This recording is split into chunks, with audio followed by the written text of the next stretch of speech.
تو تم ایک تیسری چیز کا اضافہ کرو کہ تمہاری نماز بھی سب سے اعلیٰ،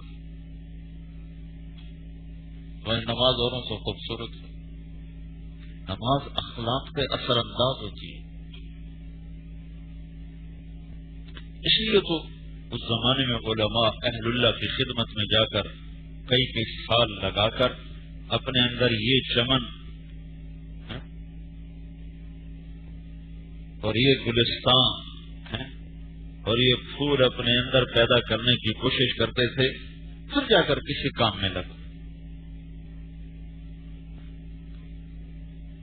تمہارے اندر کچھ عشق و محبت کے راگ بھی چھڑیں، دل کے تاروں پر تو عشق و محبت، سوز و ساز، کیف و مستی، یہ نغمے چھڑ سکتے ہیں، اور تمہارے اندر بھی یہ چیز موجود ہے، سب کے اندر موجود۔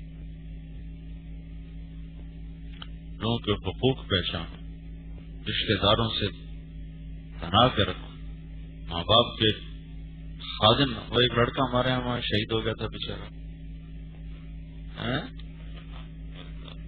میں اس کے گھر گیا نا، اس کا باپ ریڑھی لگاتا تھا، یہ برتنوں کی ریڑھی، اس سلور کے برتنوں کی ریڑھی لگا، وہ بہت رویا اس کا باپ، چھوٹا سا، اپنے گھر میں تو ان کی جگہ ہی نہیں تھی، کسی اور گھر میں انہوں نے مجھے بٹھایا تھا۔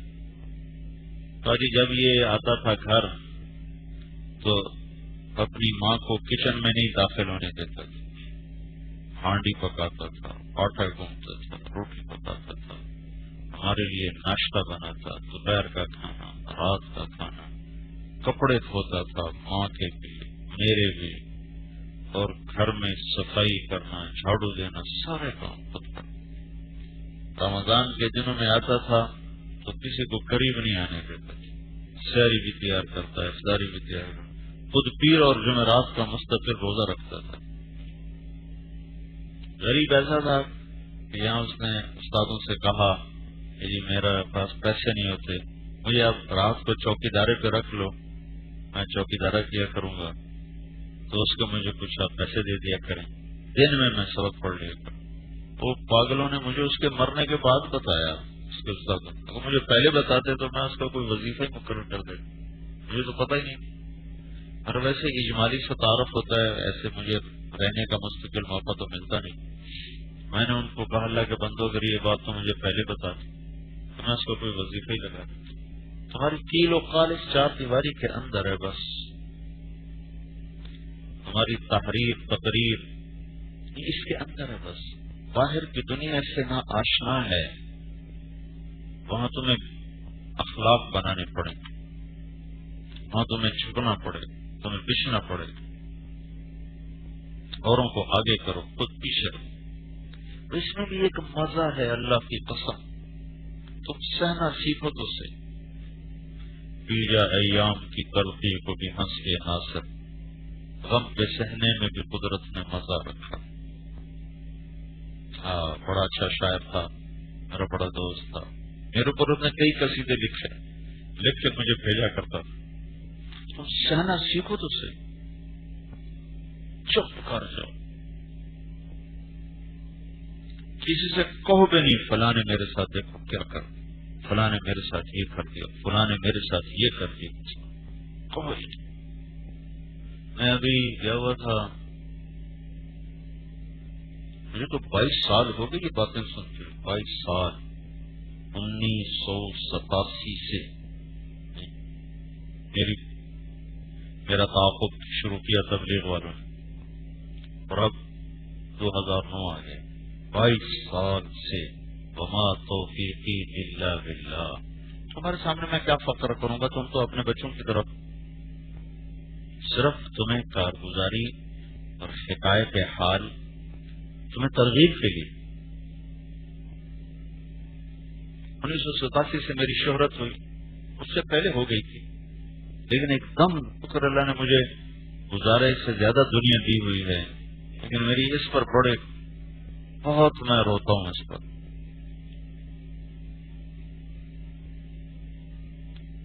خالد بن عبداللہ القصر یہ گورنر تھا بنو امیہ کی طرف سے، عراق کا، اور اس کے بڑے قصے مشہور ہیں سخاوت کے، بڑا اعلیٰ سردار تھا۔ ہشام کے زمانے میں، ہشام خلیفہ تھا، وہ حج کے لیے شام سے چلا ہے تو عراق پہنچا ہے، تو خالد کو پتہ چلا کچھ لوگ ہشام کے قتل کا منصوبہ بنا، تو اس نے ہشام سے کہا کہ آپ حج پہ نہ جائیں، واپس چلے جائیں، آپ پہ قتل کا کچھ منصوبہ بنا ہو۔ اس نے کہا بتاؤ کون لوگ ہیں؟ انہوں نے کہا یہ میں نہیں بتاؤں گا، آؤ واپس چلے۔ اس لیے نہیں بتا رہا تھا کہ ابھی 100% 2 جمع 2 4 کی طرح بات نہیں تھی، لیکن قرائن قوی تھے کہ یہ لوگ ہشام کے قتل کا منصوبہ بنا رہے۔ تو اس نے کہا میں نام نہیں بتاؤں۔ اس نے کہا یا تم مجھے بتاتے نہیں، اگر کہا ہے تو تمہیں نام بتانے پڑے۔ کہا نہیں میں نام نہیں بتاؤں۔ کہا میں ان کے بدلے میں تمہیں قتل کر دوں گا۔ کہا مجھے قتل کر دو، میں نام نہیں بتاؤں۔ وہ قتل ہو گیا۔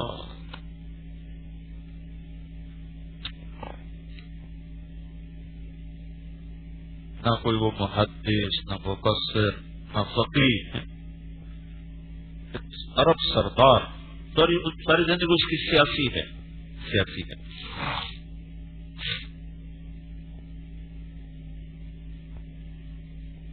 وہ قتل ہو، بڑی بری طرح اس کو قتل کروایا، عذاب دے دے کر کے بتاؤ بتاؤں گا، مر گیا، قتل ہو گیا۔ اور تم بے وقوف عیب ڈھونڈتے پھرتے ہو کہ کسی کو کوئی عیب ملے اور میں اس کے لیے اخبار بن جاؤں۔ تم افواہ سنتے ہو، افواہ، جن باتوں کے لیے 4 گواہ چاہیے، ایسے گواہ کے الفاظ بھی مخصوص بولیں، تم خالی افواہ سنتے ہو اور اس کو ایسے پھیلا دیتے ہو جیسے تم آنکھوں سے دیکھتے ہو۔ بد اخلاقی کی آخری حدیں، اور قتل ہو گیا خالد بن عبداللہ۔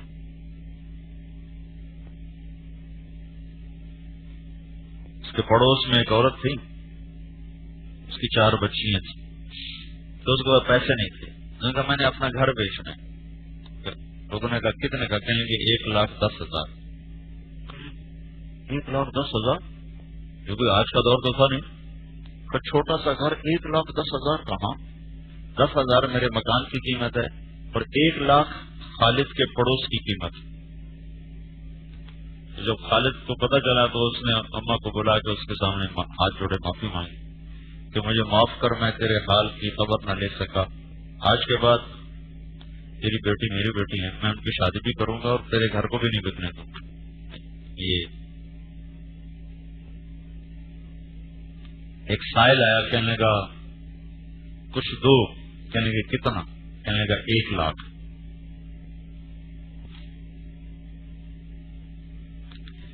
کہنے لگا اتنا زیادہ مانگ رہے ہو؟ کہا اچھا چلو پھر 1,000 دے دو۔ وہ کہنے لگا 1,00,000 سے 1,000 یہ کیا ہوا؟ کہنے لگا پہلے تیری شان کا مانگا تھا تو اس پہ راضی ہوا نہیں، تو پھر اپنی شان کا مانگ لیا، میں تو 1,000 کا۔ انہوں نے کہا دگنا کر کے دے دو، 2,00,000 کر کے دے۔ بڑے اس کے خوبصورت قصے، وہ جو پہلا خلق معتزلی تھا، پتہ نہیں جہم بن صفوان کے صفوان بن جہم، کوئی نام یاد ہے؟ اس کو اس نے قتل کیا تھا۔ سب سے پہلے اس فتنے کا اس خالد بن عبداللہ نے محسوس کی تھی کہ یہ آگے چل کے فتنہ بنے، تو اس نے عید کی نماز پڑھائی، عید الاضحیٰ، کہا لوگوں چلو اپنی قربانیاں دو، آج میں بھی اللہ کے نام پہ قربانی دینے لگا، اور اس کو اس نے عید کی نماز کے بعد قتل کیا۔ اپنی جان کس کو پیاری نہیں ہوتی؟ اور جان جب عراق کی حکومت ہاتھ میں ہو ہے تو پھر اور پیاری ہوگی، وہ جوانی بھی ہو تو اور پیاری ہوگی. چند آدمیوں کو کہیں شک کی وجہ سے زیادہ نہ سزا مل جائے، کہیں شام پہ ظلم کا یہ نشانہ نہ بن جائیں، خود ظلم کا نشانہ بن کے تاریخ میں اپنا مقام. آج میں تمہیں اس کا قصہ سنا رہا ہوں 1300 سال کے بعد. بڑے پڑے ہیں واقعات کتابوں میں تو پرانے پڑھی تو میں سنا رہا ہوں، اچانک مجھے کوئی چیز یاد آ جاتی ہے. ان چیزوں کی کمی ہے اور کمی کا احساس بھی ہے. تمہیں یہ احساس ہوتا ہے کہ ہمیں عربی بولنی نہیں آتی، تمہیں یہ احساس، یہ بھی اچھا احساس ہے، یہ برا نہیں، اچھا احساس ہونا چاہیے. تمہیں یہ احساس ہے کہ ہماری صرف اچھی نہیں، نحو اچھی نہیں. کسی کو یہ احساس ہے کہ مجھے اچھا بولنا نہیں آتا، مجھے لکھنا نہیں آتا. یہ سارے، کسی کو یہ احساس ہوتا ہے کہ میری تکبیر اولا رہے گی، میری یاد تہجد رہے گی. یہ سارے اچھے احساسات. اس احساس کو بھی بیدار کرو کہ میرے اخلاق اچھے. یقین مانو میں ممبر رسول پر بیٹھا، مولانا سعید خان صاحب کو دیکھنے کے بعد پتہ چلا کہ میرے اخلاق اچھے ہیں. اس سے پہلے احساس بھی نہیں. میرا ان کے ساتھ 1986 سے سفر شروع ہوا. 1986 میں نے پہلا سفر ان کے ساتھ کیا. وہ تو ایسے ہی اجمالی سطح بہاولپور گئے تھے، واپسی پر ملتان، میرے گاؤں بھی آئے تھے، یہاں میرے گاؤں میں بھی آئے ہوئے، یہاں کھانا بھی کھایا، تھوڑی دیر آرام بھی کیا. 1991 میں میرا ان کے ساتھ ایک لمبا سفر بنگلہ دیش کا ہوا، 1 مہینے کا. تو اس کے بعد مجھے احساس ہوا کہ میرے اخلاق اچھے، تو مجھے اپنے اخلاق، میں اللہ کا شکر ادا کرتا ہوں، چلو میرے اخلاق تو اچھے نہیں، لیکن مجھے احساس ہے کہ میرے اخلاق اچھے نہیں. دیندار طبقے میں یہ احساس مٹ چکا ہے کہ ہمارے اخلاق اچھے نہیں. یہ احساس ہی مٹ چکا ہے. ایک دوسرے کی ٹانگیں کھینچنا، ایک دوسرے پہ الزام لگانا، ایک دوسرے سے حسد کرنا، ایک دوسرے کی غیبت کرنا، اور اس پہ کوئی ندامت نہیں، ذرا کسی کی برداشت نہ کرنا. میں 1971 میں گیا اور 1991، کتنے سال ہو گئے؟ 20 سال بعد مجھے پتہ چلا کہ میرے اخلاق اچھے.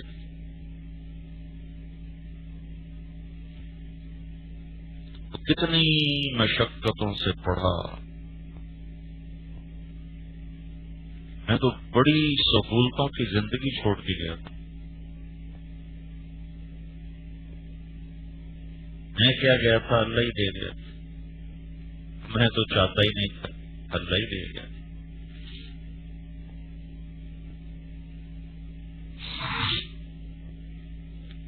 پھر 20 برس کے بعد یہ اصل میں یہ صفت ہے ہی اتنی مشکل کہ یہ جب تک تم کسی کو دیکھو گے نہیں تمہیں سمجھ میں نہیں آئے گی کہ یہ بھی کوئی کمی ہے اور یہ بھی کوئی اعلیٰ چیز ہے جس کو سیکھنا. پڑھنے پڑھانے سے اس کا نہیں پتہ چلتا، لکھنے لکھانے سے، پڑھنے پڑھانے سے، تقریریں کرنے سے. تبلیغ میں جا کے آدمی سیکھتا ہے، لیکن یہ چیز سیکھنے سکھانے سے نکل چکی ہے. چوتھا نمبر تبلیغ میں بولے نہیں جاتے.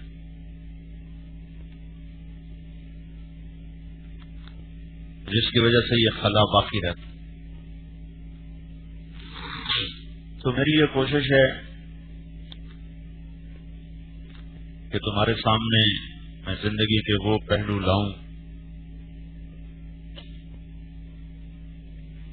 جس کی دنیا کو بڑی محتاجی ہے، جس پہ تم خود بڑے محتاج، جو تمہاری شخصیت کو مکمل کرنے والی چیز.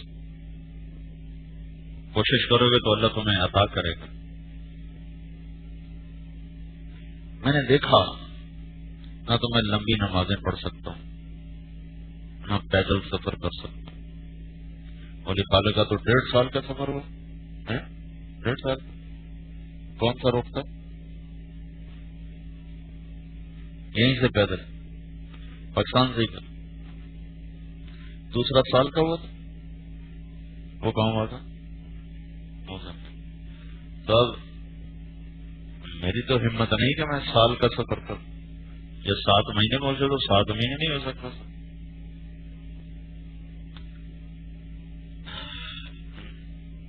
قرآن بھی زیادہ نہیں پڑھا جاتا، ذکر بھی 3 تسبیحات ہیں، بھاگا دوڑی میں پوری ہوتی ہے.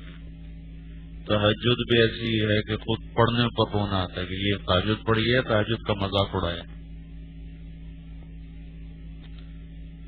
تو لہذا عبادات کا جب میں نے اپنا حال دیکھا تو بس تنہا داغ داغ شد تمبا کجا کجا نہم والی بات نظر آئی. یہ تو کچھ بھی نہیں ہے. اور اللہ کا حکم ہے وَسَارِعُوا سَارِعُوا وَسَابِقُوا، مقابلہ کرو جنت میں آگے بڑھنے کے لیے اور اللہ کی رضا کے عالی مقام کو حاصل کرنے کے لیے مقابلہ کرو. تو پھر میں نے سوچا بیٹھے بیٹھے مقابلے میں بھی رہیں اور بیٹھے بیٹھے کام بھی ہو جائے. تو مجھے یہ خانہ خالی نظر آیا، مکارم میں اخلاق والا، درگزر والا، غیبت چھوڑنا، چشم پوشی، درگزر، یہ جتنے مکارم کہلاتے ہیں یہ خالی نظر آیا. اور ادھر یہ سب کچھ مولانا سعید خان صاحب کی صحبت کے بعد میری سوچ، اس سے پہلے تو کچھ نہیں، کسی چیز کی کمی کا کوئی احساس نہیں. بس ایک تقریر اللہ نے چلا دی تھی، اسی کے تکبر اور گھمنڈ میں زندگی گزر رہی تھی. تو پھر میں نے اللہ سے دعا کی کہ یا اللہ بس یہ چیز مجھے دے دے، مجھ سے عبادات والا خانہ نہیں پر ہو رہا. اور ادھر یہ سودا بڑا مہنگا ہے کہ تھوڑا سا بھی ہاتھ میں آ جائے نا قیمت بڑی ملے گی. پھر ایک اور بات یاد ہے، معاویہ رضی اللہ تعالیٰ عنہ نے احنف بن قیس رضی اللہ عنہ کو بلایا، فرمانے لگے تیرے بارے میں نا مجھے یہ شکایت پہنچی. فرمانے لگے یہ غلط ہے. نہیں مجھے ثقہ آدمی نے بتایا ہے. تو احنف بن قیس کہنے لگے ثقہ آدمی تو کبھی شکایت لگاتا ہی نہیں.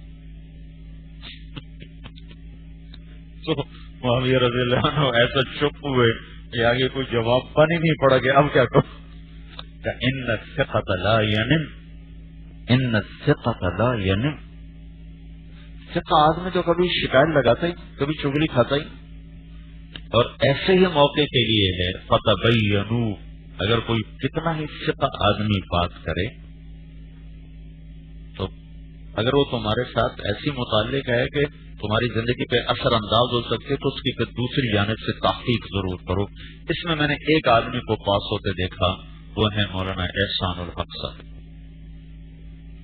اللہ نے مجھے اپنے گزارے کی دنیا دی ہوئی ہے. میں فیصل آباد میں رہتا ہوں جہاں کاروبار کے اتنے مواقع ہیں اور اتنے خیر خواہ اور ہمدرد اور مرید کہہ لو، بغیر بیعت کے مرید لوگ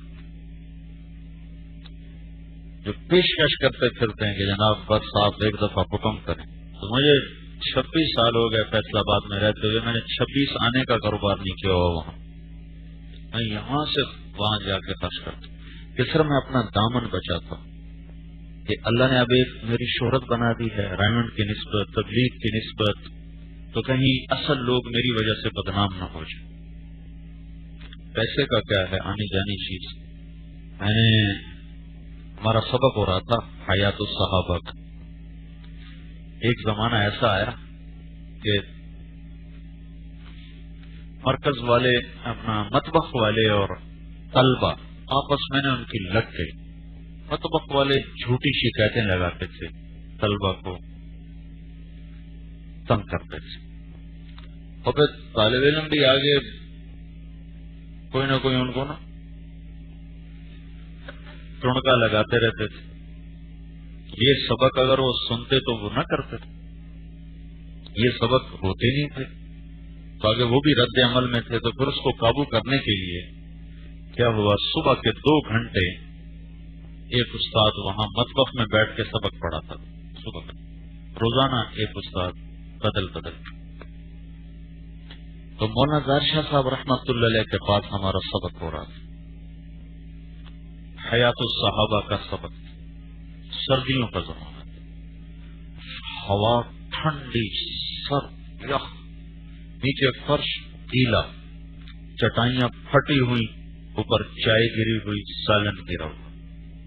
ورنہ ستون کی ٹیک لگا کے بیٹھے، انہیں بھی نزلہ اور مجھے بھی نزلہ. میں نے کھدر کی چادر اڑی ہوئی تھی، یہاں بنتی تھی ہمارے گاؤں میں، ہمارے جلاہے بناتے، وہ چادر میں نے اڑی ہوئی تھی اور نزلے سے میں اسی سے ہاتھ صاف کر رہا. مولانا ظاہر شاہ صاحب رحمۃ اللہ علیہ ترغیب دے رہے تھے، سبق میں کبھی کبھی بولتے تھے. تو اس میں ایک جملہ انہوں نے بولا،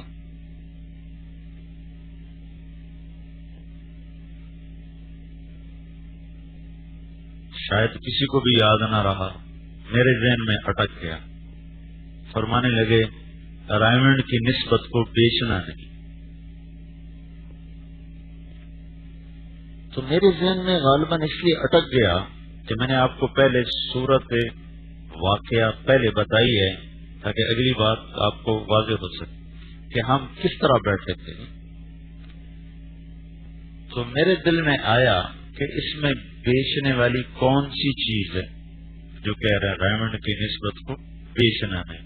پھٹی چٹائیاں، ٹھنڈے فرش، یخ ہوائیں اور مطبخ میں سبق، ٹوٹے پیالوں میں چائے، پرانی پلیٹوں میں روٹیاں اور سالن. تو اس میں کون سی چیز ہے جو بیچنے والی؟